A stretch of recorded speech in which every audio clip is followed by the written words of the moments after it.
Le débat dans un instant de Kiev à Lviv, la fuite désespérée dans des trains bondés notamment. Sur 44 millions d'Ukrainiens, 7 millions auraient quitté leur habitation. Plus de 500 000 personnes ont fui le pays pour se réfugier dans des pays voisins. C'est ce que nous dit en tout cas l'ONU. Bonsoir Régine Delfour, vous êtes l'envoyé spécial de CNews et d'Europe 1 du côté de Lviv en Ukraine. Cet afflux d'habitants qui tentent de rejoindre la grande ville près de la frontière polonaise. Régine, est-ce que vous en avez croisé ?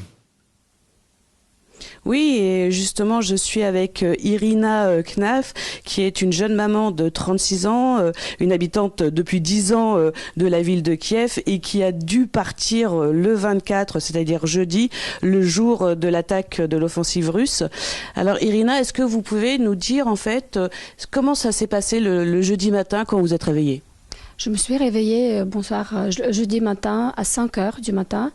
Des bruits que j'ai jamais entendus dans ma vie. C'est ce que je vais jamais oublier, ça c'est sûr.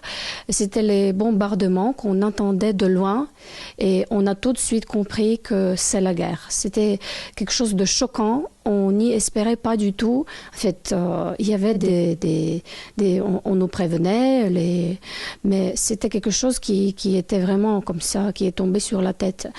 Et voilà, on a décidé de partir à Lviv.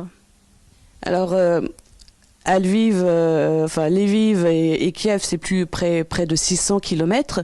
Racontez-nous votre trajet, combien de temps vous avez mis et qu'est-ce que vous avez vu pendant ce trajet ?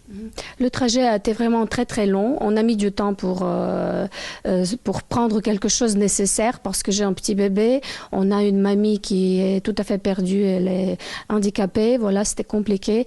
Nous, on a pris quelque chose de nécessaire et voilà, comme ça, on est parti jeudi soir. À minuit à peu près et nous sommes arrivés à Lviv samedi matin.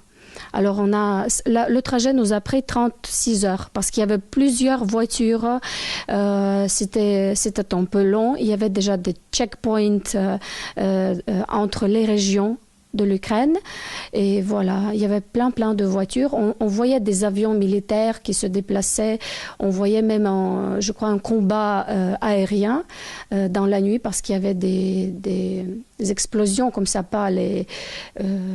voilà. Et là, maintenant, à l'heure actuelle, qu'est-ce que vous attendez de la communauté internationale ? Qu'est-ce que vous attendez qu'elle fasse pour l'Ukraine ? Nous entendons que la communauté internationale réveille et nous aide à réveiller les gens russes parce que ce sont eux qui peuvent arrêter tout ça. Et quand on parle avec les proches, il y a des amis qui ont les proches en Russie, ils sont tout à fait isolés côté informatique. Ils ne savent rien. Ils disent que nous inventons tout, qu'il n'y a pas de la guerre. Et on aimerait quand même qu'on montre tout ce qui se passe en vrai ici, la destruction des villes, les armes lourdes sur les têtes des civils dans des quartiers résidentiels, on peut pas accepter ça, on peut pas pardonner ça, c'est contre toutes les lois internationales, quoi.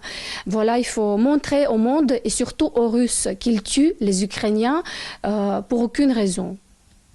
Merci beaucoup Irina. Alors aujourd'hui, selon les chiffres que nous avons, plus de 400 civils sont morts. Près de 120 enfants également. Les Ukrainiens donc demandent à ce que la communauté internationale montre ce qui se passe, mais ils réclament aussi la fermeture de l'espace aérien ukrainien pour que les Russes arrêtent les bombardements. Merci beaucoup Régine Delfour depuis Lviv, effectivement en Ukraine. Vous ne bougez pas, un grand merci également à Fabrice Lester qui vous accompagne, mon cher Régine Delfour. Vous ne bougez surtout pas, on se retrouve dans un instant pour la suite de cette édition spéciale sur CNews et sur Europe 1. À tout de suite.